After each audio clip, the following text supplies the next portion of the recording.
Dieu de gloire, qui es aux cieux, à toi la gloire, Dieu de gloire. 11. Attention, attention, attention. Pourquoi Claire Andoun est-elle décédée? Est-elle vraiment au paradis comme le prétendent certains? Le Seigneur me dit, j'ai révélé par toi à Claire Andoun quelle est la côte de David d'Or. Satan aussi lui a révélé Solomon.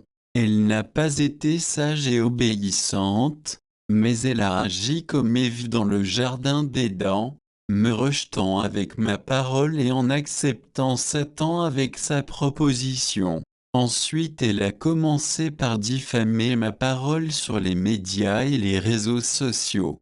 C'est pourquoi les paroles contenues dans les versets suivants se sont accomplies dans sa vie. 2 Timothée 2, 11 à 12.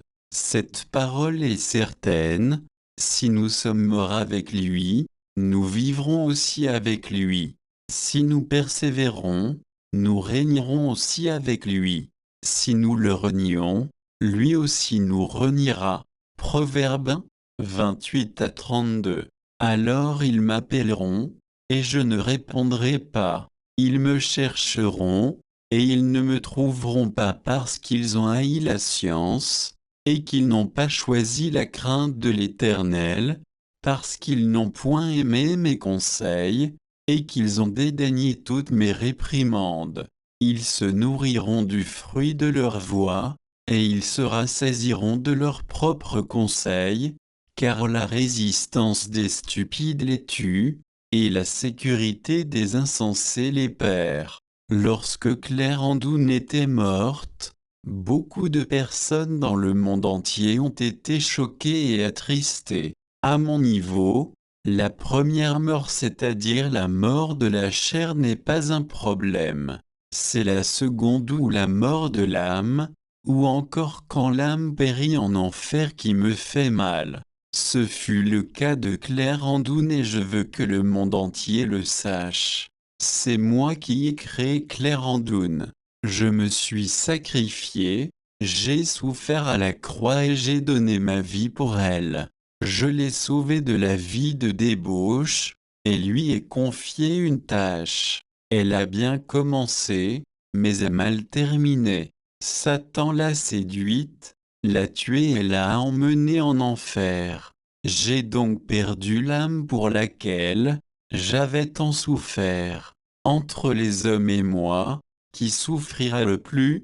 Évidemment c'est moi. C'est pourquoi à l'heure même où je parle, je souffre encore pour elle. Quand elle a commencé par déconner, le Père des Nations a beaucoup jeûné et prié pour elle. Il lui a tout dit, mais finalement elle ne décrochait plus les appels de mon fils. J'ai tout suivi. La mort s'est ensuite présentée à elle. Pensez-vous que j'étais incapable de la protéger? Loin de là. Moi le Tout-Puissant, l'Éternel des armées, le Créateur de toutes choses, celui à qui rien n'est impossible, celui qui a vaincu la mort. Cependant, si je protégeais Claire Andoun pour lui laisser la vie sauve, et elle commence par faire des enfants à Solomon, qui croirait encore à mes paroles que j'annonce par le Père des Nations? Personne. D'ailleurs beaucoup de personnes offenseraient le Saint-Esprit et seraient chargées d'un péché éternel. Voilà donc le nœud du problème, et la véritable raison du décès de Claire Andoun. Se marier à un homme et mourir 3 mois plus tard, est-ce cela un mariage qui vient de moi? Jamais. Paul Ricard et Linda ne font plus ma volonté. Cependant ils vivent jusqu'aujourd'hui, car ce mariage est ma volonté pour eux. Celle qui n'a pas fait la volonté du Père et qui meurt peut-elle rentrer dans son royaume selon Matthieu 7, 21? Non.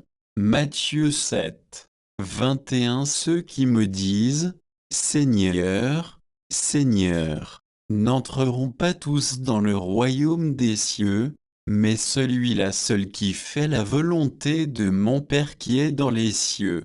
Que le monde entier écoute ce que je dis et sache que Claire Andoun n'est pas au paradis. Elle est en enfer et actuellement, elle souffre terriblement. Les démons qui ont attiré Claire Andoun en enfer sont toujours à l'œuvre pour y attirer d'autres âmes. Alors j'attire l'attention du monde entier sur ce point. Ma parole déclare qu'aucun menteur n'héritera le royaume des cieux. Apocalypse 21, 8. Non seulement les menteurs, mais ceux qui croient également aux mensonges n'entreront point au paradis. Je demande à tous mes enfants dans le monde entier de cesser de croire aux mensonges s'ils veulent me voir à la fin de leur vie sur terre.